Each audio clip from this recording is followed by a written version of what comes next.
I have been involved with the theater since I was 14 years old. My first appearance on stage came in school. As the years went by, I took acting classes, was in my high school drama club, and in college, I took acting classes. I am still involved with community theater. Somewhere along the line, I started designing and building sets and directing shows instead of acting in them. I met my wife the same year I started acting. Her name was Donna Zachary. My name, incidentally, is Mark Abbott. Donna's family moved into the house next door to my family. Now, next door is a relative term. We did not live in a cookie-cutter neighborhood where the houses were right next to each other. Our closest neighbor was about 300 feet away. Our house had 5 bedrooms and 5.5 baths. Both families were, as they say, comfortable. The two families socialized together and became close. Very close. As a matter of fact, I think my father and Donna's mother were so close they were being intimate with each other. Anyway, after a couple of years, it was decided that Donna and I would be married when the time came. That was fine by me. Donna was very attractive. So over the years, she and I developed almost as close a friendship as her mother and my father. Well, actually, we did develop the same closeness they did, only we did it the night of our senior prom. Original? Number. But that's the way it happened. Throughout the years, she developed the same affection for the theater that I had. We were in several high school and college productions together. As a matter of fact, one of our favorite places to be intimate was a Pennsylvania State University theater. Since we lived in Mechanicsburg, Pennsylvania, Penn State seemed the logical choice. We dated and loved all through college. We both enjoyed college and we both experimented with other people. And we told each other about them. I knew that Donna enjoyed all things sexual. She was passionate and adventurous in our private moments. We tried that first on our wedding night, and it became a regular part of our love life. Like Donna, I enjoyed intimacy. Still do, as a matter of fact. During our senior year at college, we settled down. We had sown our wild oats, so to speak, and had decided that our parents were correct and that we should be married. On the night I formally proposed, we made a pact that henceforth and forevermore we would give ourselves only to each other. That worked out fine for 20 years, and then things went to hell. As you may have gathered, neither Donna nor I ever wanted for anything with, as I have already related, both of our families being comfortable. Her father inherited a substantial sum of money, and I never saw him work in his life, unless you call restoring antique autos work. My father, however, worked very hard for what we had. He owned several businesses, automobile parts stores, 5 of them, car washes, 3 of those, and fast food restaurants, 3 of those as well. They all made money, but the fast food restaurants were incredible money machines. They had both gotten their considerable fortunes in different ways, but they both had one thing in common. They never took anybody's word for anything. No handshake deals, ever. Virtually everything they did involved somebody's signature. When I was 16, my parents gave me a car. Well, actually, they loaned it to me. In order to drive it, I had to sign a document saying that the car belonged to my parents and they could reclaim it for any of the number of reasons listed on the form I had to sign. The last reason on the list was, the undersigned, me, agrees that the registered owner, my father, of herein described vehicle maintains the right to deny use of said vehicle at any time the registered owner feels that the undersigned either by actions or deeds no longer deserves the free and unrestricted use of the vehicle. I never lost the free and unrestricted use of the vehicle. It was a great deal for me, and all I had to do was keep my nose clean, which I did. I had 3 vehicles under that contract up until the time I graduated from college. Then my father gave me the one I was using at the time. All 3 vehicles were Ford pickup trucks. My senior class in high school was going to New York for our senior trip. I didn't want to miss the chance to see some real Broadway plays, but I was a bit short of cash, so I asked my father for a loan. He gave it to me, but only after I signed a contract saying that I would repay the loan by working in one of his businesses, the business and store to be determined by him, for the sum of $10 per hour in order to repay the loan. Further, it was stated in the contract that the loan payments would come directly out of my check and that subject payments would not exceed 50% of the net income for the pay period. As I said, both fathers, Donna's and mine, insisted on contracts for virtually everything they did, so a prenuptial agreement came as no surprise to either of us. The bottom line of the prenup said basically that if we divorced for any reason other than adultery, we both kept whatever we individually brought into the marriage and divided equally any and all assets acquired and/or accumulated during the course of the marriage. In the event of adultery, the offending party left the marriage with only that property or asset he or she brought into the marriage. Everything that had been acquired and/or accumulated during the marriage would be kept by the offended party. Sounded fair to both of us, and since we had already sown our wild oats and had vowed eternal fidelity to each other, we had no problem signing. And so it was written, and so it was done. Fast forward 20 years. Donna's father and mother were still alive, with him still restoring old cars and her mother still doing whatever the hell she wanted to. My parents had both died when the plane they were on plunged 39,000 feet into the Atlantic Ocean on its way to Paris. I was in the process of finalizing the liquidation of their estate. I had worked with my father since graduating from college and had basically taken over the fast food restaurants, of which there were now 8. Almost 2 years after we were married, Donna and I had twins. Our love life was never, and I mean never, less than outstanding. We made love like we meant it every time. With one exception, our college lives were never discussed. The one exception was that I loved to hear her talk about her lesbian liaisons, and I never had any reason to believe that she had ever been less than completely and totally faithful. Until that day. Throughout our married life, both of us had continued our love for the theater. We took many trips to New York to see Broadway shows. Our twins, Samantha, Sammy, and Samuel, Sam, were now 17 and a half years old and knew Times Square almost as well as they knew their own neighborhood. They had taken acting lessons, dance lessons, and singing lessons from the time they were 3 and were both accomplished in the 3 arts. They had appeared on stage in many of our local productions and in their high school ones as well. Donna and I had both stopped acting but were still active. We had 3 community theaters in our area and one organization that brought in professional equity union members, actors from New York and Chicago, to do their shows. The professional group would supplement their cast with non-professional, non-equity member actors from the 3 local groups when necessary. All 4 of us were able to work with the professionals on several different occasions. As I said, both Donna and I had stopped acting but were still active. For the last several years, I have been directing some of our shows. That was more fun than acting. She was the president of the board of one of the groups. I was on the board of another. The bylaws of all 3 groups said that family members were not permitted to sit on their boards at the same time. The group she was president of was my favorite, and I spent a lot of time working on sets and taking care of their buildings and grounds. Over the last several months, we had some problems with local kids breaking into our building. They never really caused any damage, but they did steal some of our tools. And once they stole our lawnmower. The local police told us frankly that minor crimes like this were rarely investigated unless we knew who was actually committing the crime. They had few resources and could not use them on small stuff. The board decided to be proactive and try to assist the police, so they bought 6 motion detection audio and video cameras for installation in and around the building. Donna asked me to install them. I said I would the first chance I got. She said to please let her know as soon as I did it so she could report it to the board. It was on a Wednesday. My attorney and I had just left the courthouse. My parents' estate was settled, and I was a wealthy, comfortable, healthy, and relatively young 43-year-old with a loving wife and 2 fantastic kids. I was on my way home but decided to stop by the theater and install the cameras.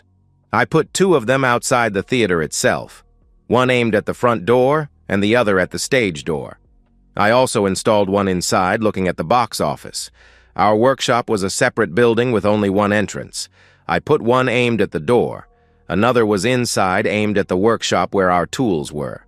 The last was in the props room where our stage furniture and props were stored. I tied them all into the computer in the theater office.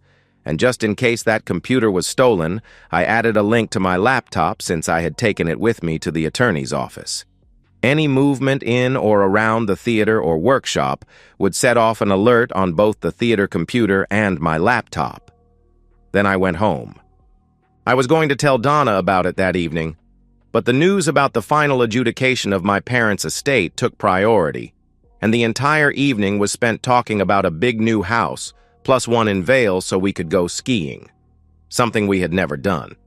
We also discussed a luxury motorhome, world travel, donations, new cars, etc.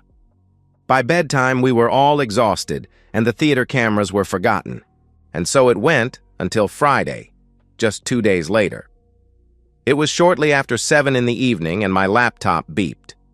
I had no idea what it was, so I looked and saw the motion detector at the theater had gone off.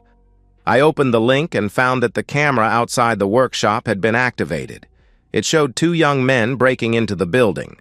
I was ready to call the police but wanted to get better pictures of their faces for positive identification later and to see if we could actually see them take something out of the building. They looked around for about 10 minutes, seeming in no hurry. I could hear their conversation and learned that they had, in fact, been there before and were hoping that this time something of value was there for them to sell. They commented on the fact that all of our tools were engraved so we could identify them, so trying to sell them was useless. They went to the refrigerator and helped themselves to a couple of soft drinks. Just then I saw them jump up and look at the door. Then, without a word, they ran into the props room and hid behind a china cabinet someone had donated to us. Then I watched as Donna, my loving wife of 20 years, entered. She was being pushed by John Xavier Neal, a member of the theater board, a sleazy, greasy type who was always cast in our plays as a philandering, no-good lowlife. In the theater, we call it typecasting. "Hurry up, I'm ready for intimacy." "So am I," said my wife. "God, it seems like forever." She took his hand and led him to the props room. He was torn between trying to lift her skirt to reach her lower back and unbuttoning his own shirt, all with one hand since she was holding the other. "A week can seem like forever when you're excited." "It's okay, sweetie," she said. "I'll take care of those horns." By now, they were beside one of the sofas in the props room. It appeared that they had been there before because he went to the cabinet where the sheets and blankets were while she started taking her clothes off. "Forget those," she said. "Get over here." He hurriedly spread a sheet on the sofa and pushed her on it. At that moment, she was nearly undressed, and he aggressively removed the rest. I watched as Jerk literally tore both of them off of her. She was now naked. Their 2 observers heard it as well. "God damn!" said one of the young men from behind the china cabinet. "Oh my God," said Donna. "What was that?" "What was what?" said Sleazeball. "I heard someone," she replied. "Nonsense. There's nobody here." "Don't bet on it, Pops," said one of the intruders. Sleazeball jumped up. The boys stepped out. "That was some show. How about we get some action as well?" one of the intruders said. "Damn you," said Donna. "Wrong, Mama. It's us that's gonna try you. Right now." "Go to hell," she said as she started to get dressed. "Listen, woman. Either we made love with you right now, or these pictures go on every telephone pole and every internet site we can find. You listening?" he said as they both held up their cell phones. "Oh my God, you wouldn't." "Oh, we will, unless you take care of both of us the same way you did with your lover." "John, do something. Please," she pleaded. "And just what do you expect me to do?" said John Xavier Neal. "That guy ain't stopping no one." "No way he won't. He's so scared right now he can barely stand up for himself. But hey, maybe she actually likes weak men. Now look, fellas, I really can't afford to be caught up in something like this. My wife would kill me," said John Xavier Neal. "Oh no. If he's married, that means she is too." "All right then. Now I know we've got leverage. Because you can't afford to get caught either. Oh, God. Number, please, Donna said as both boys started taking off their clothes.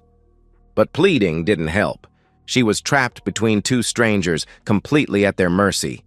The jerk couldn't stand it anymore, so he decided to jump in and be part of it. God, I was sick. When I first saw her and the jerk enter the building, my first instinct was to call the police. I was afraid for her. But as she started with the jerk, curiosity took over, and by the time Dwayne and his buddy joined in the fun, I was so sick I didn't care what happened to her. I was absolutely disgusted. I sat there pondering what to do next. I didn't make it to the bathroom. I threw up in the hallway. I knelt there on my knees, looked at my vomit, caught a whiff of it, and threw up again. After a few minutes, I managed to clean it up. Then I threw up again, this time with my head in the commode. I went back to turn off my computer. I couldn't take any more. Actually, threw up doesn't quite describe what I did. After the first 3 times, there was nothing left to come up, so I dry heaved the last 2 times. I sat and for 2 hours tried to figure out what to do. My first thought was to kick her out of the house. Then I decided to forgive her. After all, she had been loyal for 20 years. Or had she? Back to kicking her out. What do I do about the twins? Okay, I'll forgive her. But she humiliated me and seemed to like it. Kick her out. An hour later, I was still going back and forth about what I was going to do when I heard the door to the garage open and she walked in with a huge smile on her face. "Hi, sweetie. How was your day?" she said as she came over and tried to kiss me. I don't know if I actually smelled poop on her breath or if I imagined it, but in that instant, I made up my mind. "You have 1 hour to get your stuff and get out of this house," I roared. "What are you talking about? 1 hour. Don't be here when I get back, and I never want to see or talk to you again, you unfaithful spouse. 1 hour." And I left. 2 hours later, I returned home. I went to the bedroom and saw that some of her things were gone. I sat on the bed and cried. After about 15 minutes, I looked up to see the twins standing in the doorway. "What did you do to Mom?" asked Sammy. "That's between your mother and me. She said you kicked her out of the house. Is that right?" "I told you it is between your mother and me." "The hell it is. It involves us too. This is our family. She said she came home and you told her to get out. We want to know why." "That is none of your business. Period. End of discussion." "We have a right to know, Dad." "Get out of my room." "It's Mom's room too." "Not anymore. Now get out and leave me alone." "Oh, we'll leave you alone, all right. We'll be with Mom. We want you to know that we think what you did is bad. We think that you are a grade A jerk and we want nothing more to do with you. From now on, we don't have anything to say to you and nothing you say is of any interest to us. You are out of our lives completely." "Wait just a minute, young lady," I said, standing up. "Who do you think you are talking to me like that?" "Who am I?" "I'm the girl who used to be your daughter but found out what a total jerk you really are and no longer want anything to do with you." She walked toward her room. "What about you, Sam?" I questioned. "Forget you, Dad. What you did to Mom was the most despicable and unimaginable thing I could ever think of. I never want to see you again." And he went toward his room. I was sitting downstairs when they came down. They each had a suitcase and some clothes on hangers as they headed for the door. "Are you sure you want to do this?" I asked. "Like Sam said upstairs, forget you." And they were gone. It took me about 30 seconds to decide my next course of action. I thought I knew the first place the 3 of them would go. I went online and found the business I was looking for and called them. Then I called the bank. 2 hours later, 2 trucks pulled up in front of Donna's parents' house. One of the drivers rang the doorbell. Sammy opened the door. "We're from Keystone Recovery and we're here to recover those 2 Mustangs sitting out front." "What are you talking about?" "The registered owner of those cars has asked us to recover them. He also asked us to give Samantha and Samuel Abbott copies of these contracts. Have a nice day." As he was talking to Sammy, the other driver had been loading the Mustangs on the backs of the trucks. They had done it so often that it took only seconds to load both cars. I had given them the spare keys just in case the other keys weren't available for some reason.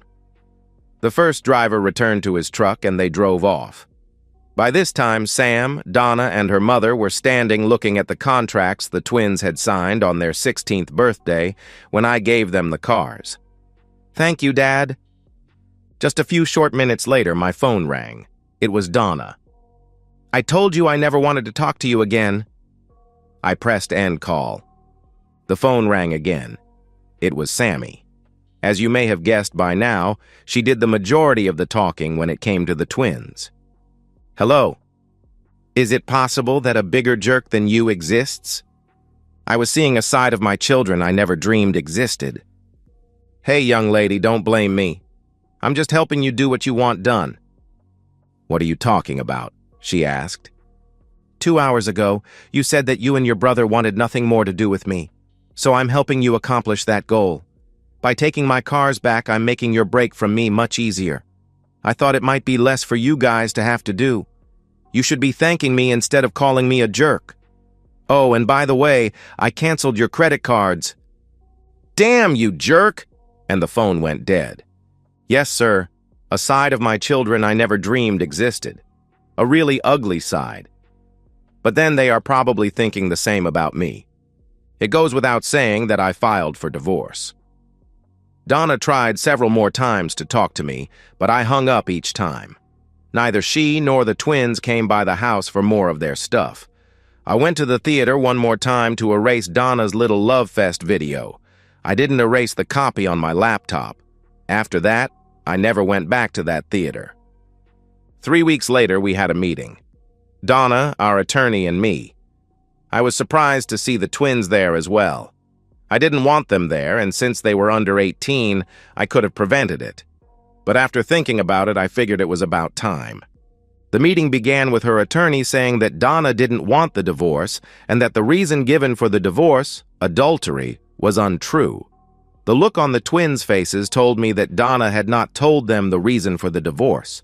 My attorney basically stopped him and said, "Let's cut to the chase. Let's watch this video."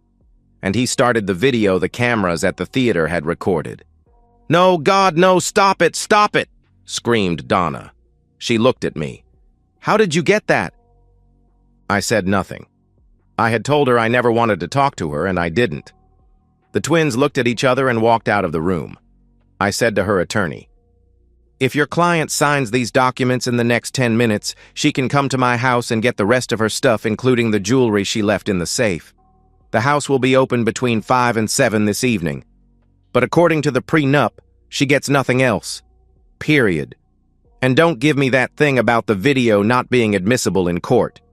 You and I both know that it is admissible. It was filmed on theater property which is accessed by many people, and nobody has a reasonable expectation of privacy like they do in a private residence." I got up and left. I walked out of the conference room and out of the office complex, headed for the elevator. The twins were standing there waiting for me. "Oh my God, Dad. We are so sorry. We had no idea." I held up my hand to stop her. "From now on, we don't have anything to say to you, and nothing you say is of any interest to us. You are out of our lives completely. That's what you said a few weeks ago without knowing my side of the situation, and as far as I am concerned, it now goes for me as well." And I turned to go down the stairs instead of waiting for the elevator. "And as far as you calling me Dad, you gave up that right. If I were you, and given our recent insight into your mother's behavior, I would find out from her who your biological father is. I know it can't be me, because no children of mine could possibly condemn someone without at least hearing their side of the story. The house will be open between 5 and 7 this evening for you to get the rest of your belongings. You can have anything in the house. Anything left after 7 will go to charity. You might want to bring a truck and some help. Just don't bring any of your mother's lovers." I walked down the stairs and out of the building. I had just left the parking lot when I received a call from my attorney. I pulled to the curb to take the call. The papers were signed. My marriage was over. I sat in my truck and cried. That evening at 5, the twins showed up. I saw them look at the for sale sign on the lawn. I let them in the house, and as usual, Sammy tried to speak for both of them. I held up my hand to stop her. "Not a word. Just get your stuff and leave." She again started to speak. I stopped her with, "One word and you leave here with nothing." Then I went into what had been my office and closed the door. I heard them leave about 20 minutes later. Shortly after they left, the doorbell rang. I went to the door and opened it. My father-in-law stood there. Donna stood behind him. "May we come in?" "Of course." "Donna, go get your belongings. I'll talk to Mark."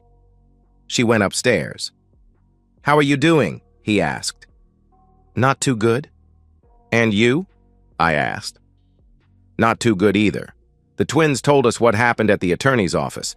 They were pretty shaken up, especially when you told them to find out who their biological father was." I just stood there. We didn't know about Donna. When she got home today, her mother kicked her out of the house. The twins can stay if they want, but Donna has to be gone by tomorrow. I just stood there. "The twins are sorry about the way they treated you. Maybe you should forgive them and give them another chance." "I don't think my relationship with them is any of your business, but I know you are just trying to help. They were willing to throw me under the bus before they knew the whole story. There was no forgiveness, even though there was nothing to forgive. They treated me like some jerk. I will not easily forget or forgive that. Now, if you'll excuse me, I have work to do. Give my best to Mom. I have always loved and respected you both. I hope you know that." I went back into my office. I heard them leave. Fast forward 5 years. I had not heard from either Donna or the twins. I had sold the house, packed my truck, and headed south. 4 months after leaving Pennsylvania, I woke up in Key West, Florida. Needless to say, I was not in need of money. As a matter of fact, I had no intention of working for a living ever again. I was playing tourist my first day there and was walking down one of the downtown streets and almost walked past a small community theater. I stopped and decided to look around. The front door was locked, so I walked around to the rear. Some folks were working in the shop. I introduced myself and started chatting. Before I knew it, I had a cordless drill in my hand and was helping build a set.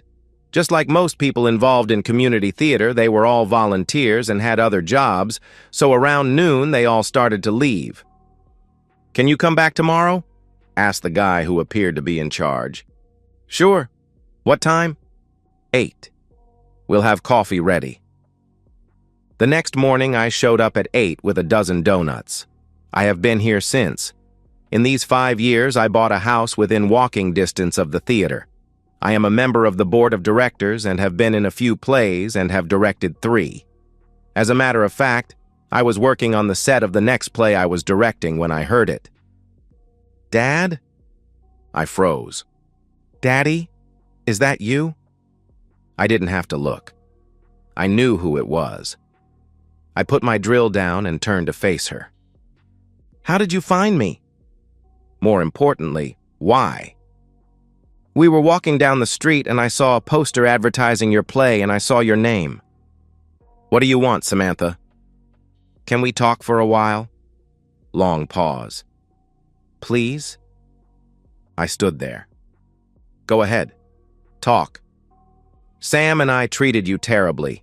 We had no right to, and you didn't deserve it. Not one day has gone by in the last 5 years that we haven't regretted it. We tried for a year to find you. Grandpa helped us get an investigator, and we were able to follow you for the first 3 months. We knew when you were in Charleston, but then we lost you. Dad, we are so sorry.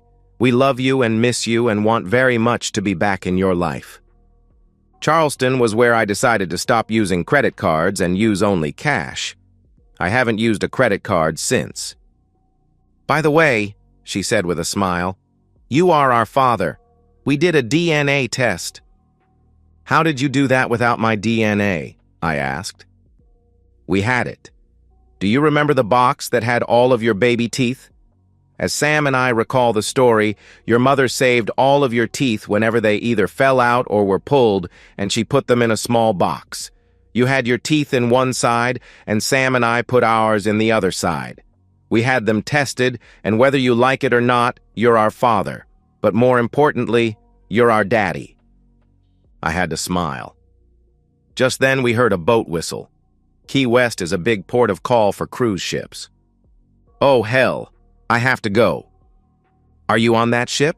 she asked. "Yes. Some of my sorority sisters and I decided to take a cruise as our graduation present to ourselves.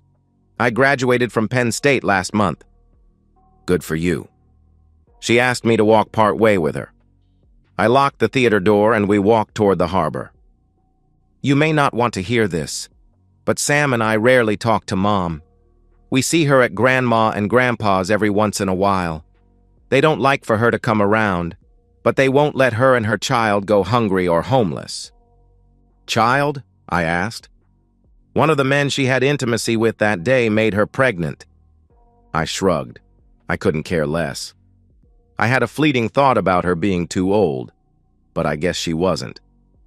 "You have a granddaughter. Sam got married last year and they had a baby 2 months ago. Her name is Marky Elizabeth. They named her after you. I just happened to have some pictures of her. She had 2 of them and she took them out to show me. She handed them to me, but I turned my head away and didn't look at them." "Don't you want to see her?" she asked. "No. Neither you nor Sam have any idea how devastated I was when you told me you wanted me out of your lives. I had invested all the love and emotion I had in my family, and in one day it was swept away. In your mother's case, it was probably long-term. Apparently, she had been cheating for some time. But you and Sam seemed to be able to cast me aside so casually and with so little effort that I was stunned.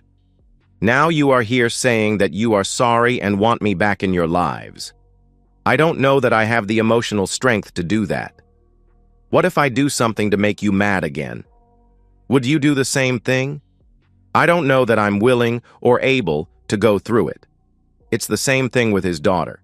If I look at her picture and start to develop an emotional attachment, he can, on a whim, take her out of my life. Why would I put myself through that? Daddy, all we can do is tell you how sorry we are and ask. No, not ask, beg for a chance to try to make it up to you. By this time, we were at the entrance to the cruise terminal. We stopped. "Well, I have to go." She touched my arm and moved as if to hug me. I tensed and backed away. She looked at me and tears started forming in her eyes as she turned and walked through the gate.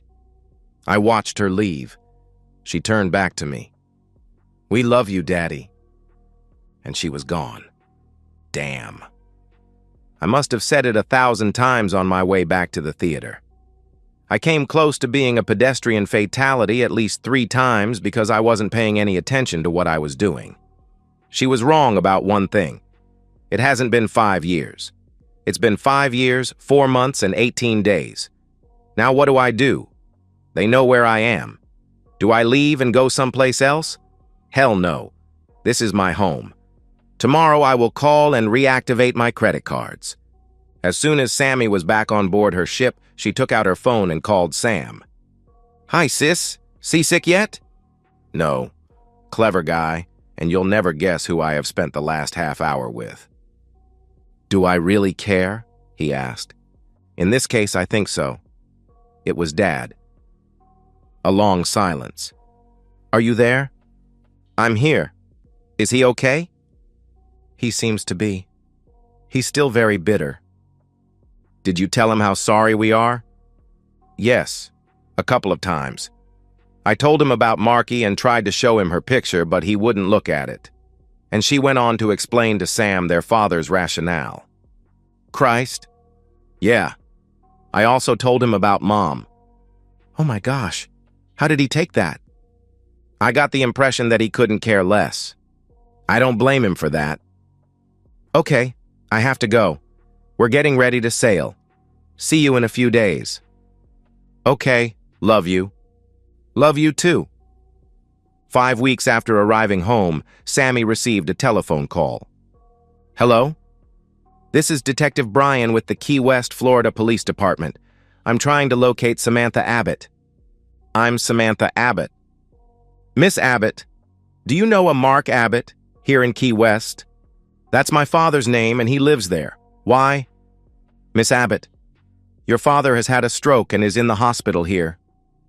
Oh my God, how bad is it? You will have to talk to his doctor, Miss Abbott. I'm not at liberty to discuss medical information. I would advise, however, that you get here as soon as you can. Thank you, Detective. When you arrive, ask the hospital staff to contact me, please. I will. Thank you. 12 hours later, she and Sam were talking to the attending physician and nurse outside their father's room. The stroke occurred 2 weeks ago. It was opening night of the show he was directing. After the show, he and his cast and crew were celebrating at a local watering hole. We can't really assess the damage because he has been in a coma since he was brought in. We know there has been some physical damage, but we have no idea about possible neurological damage because he can't communicate with us. And from a medical perspective, there appears no reason for him to be in a coma. Frankly, we just don't understand. You should know also that he has not been alone since he was brought in. There is always someone from the theater with him. There is someone in there now. Do you know why it took so long for us to be notified? I'm not positive, but I don't think anybody knew you existed until a couple of days ago. Well, thank you, Doctor. May we see him now? Of course. Nurse Johnstone and I will be with you. They entered the room. A young man was sitting reading aloud from Shakespeare's A Midsummer Night's Dream, a favorite of Mark's. He stopped and stood when the four entered the room. Hi, I understand you are his children. I want you to know that this whole city loves your father. He almost single-handedly saved our theater. You are lucky to have him. Thank you, said Sammy. The young man left. Sam went to one side of the bed, Sammy the other. Together they reached for their father's hands. As soon as the three touched, Mark's eyes started to flutter. Then they opened. Nurse Johnstone grabbed the doctor and gasped. Oh my God, look, doctor. She started to go to Mark. The doctor stopped her. Let's just watch, he said. Mark's eyes were now fully opened. He looked at Sam and then at Sammy. What happened? His speech was slow and labored. You had a stroke. When? He asked. 2 weeks ago. Prognosis? The doctor stepped up and spoke. As far as we can tell, you should fully recover, but we still have some tests to run. And now that you are awake, we can run them. He and Nurse Johnstone left. How long have you been here? We just arrived. How do you feel? Not sure. The three of them just looked at each other. Each wanted to speak, but couldn't. Mark drifted in and out of consciousness. The nursing staff was in and out of the room doing their thing, and another person from the theater stopped by. After several hours, the twins were ready to find a hotel and get some rest. Mark was awake. Daddy, we have to leave for a while. We need to find a hotel and get some rest. We'll be back in the morning. Mark looked around the room. Wear pants. Still laboring to speak. What did you say? Where are my pants? He asked. They looked and found them in the small closet. Sam handed them to Mark. He had trouble controlling his arm. Frustrated, he said, Wallet. Keys. Sam took Mark's keys and wallet and handed them to Mark. Mark shook his head. For you. Stay my house. Money, car, cards, you use. No hotel. They understood. Sammy leaned down to kiss him on the forehead as they left. Sam stroked his arm. They all smiled. Downstairs in the lobby, they looked through his wallet. His address was on his driver's license, so they grabbed a cab and went there. They used his keys to get in. They put their suitcases down and looked around their father's house. Sammy went to the kitchen. Sam walked over to his desk. Sammy, come here. What is it? He indicated the desk. On it were pictures of the two of them. Lots of pictures. Pictures of their high school graduation. He had to have been there to take them. There were pictures of Sam's wedding and even a couple of Marky in the maternity ward. There were pictures of their college graduation. Oh my God, I can't believe it. He was there. Sam, he was there. They stood there amazed. For all of his talk about emotional involvement, he had never really separated himself from them. They didn't know whether to cry for joy or cuss the son of a blip for allowing them to suffer these past 5 years. They fixed themselves drinks and looked around the rest of the house. There was nothing special there and no signs of a girlfriend. They went outside and walked around. In the back was a garage. Inside, they saw 3 cars, a relatively new Mercedes 550 sedan. It was the other 2 cars which brought tears to their eyes. There sat 2 Mustangs, one silver and one yellow. "Oh, hell, Sammy, he kept our cars." Jesus Christ, they look brand new. They spent that night in their father's house. The next morning, they were in his room. Mark was feeling much better. "Sam has to leave today. He has to get back." His speech had improved considerably. "Sam, I'm glad you were able to come. It's good to see both of you. I'm sorry to have been a complete horse's back. It took a stroke for me to realize it. We'll make up for lost time if you let us, won't we, Sammy? You bet your back we will. Starting right now." And she leaned over her father and kissed him. She spent the next 3 weeks with him. When he was released from the hospital, she made sure that he had 24-hour care. She needn't have bothered. There always seemed to be someone from the theater in the house. The young man she had seen that first day in the hospital was right. This city did love her father, but she too had to leave. Mark was greatly improved and she had responsibilities at home. The parting at the airport was sad. They both cried. He kept apologizing for having been a jerk all this time, but he vowed to make things better. She stood in line to go through security, but she couldn't keep her eyes off of her father. Finally, she was gone, and Mark walked out of the terminal building. He almost made it to his car before turning around and went straight to the ticket counter. "When does the next plane leave for Harrisburg, Pennsylvania?" And so, we've reached the end of today's story. Was it what you expected, or did it take a twist you didn't see coming? I'm curious to hear your thoughts. Share them in the comments below, and let's get a conversation going. If this story kept you hooked, make sure to hit that like button. And if you're new here or just haven't subscribed yet, now's the perfect time to join our community. I bring you fresh, captivating stories every day, so click that subscribe button and turn on notifications so you never miss out. Thanks for watching, and I'll see you in the next one.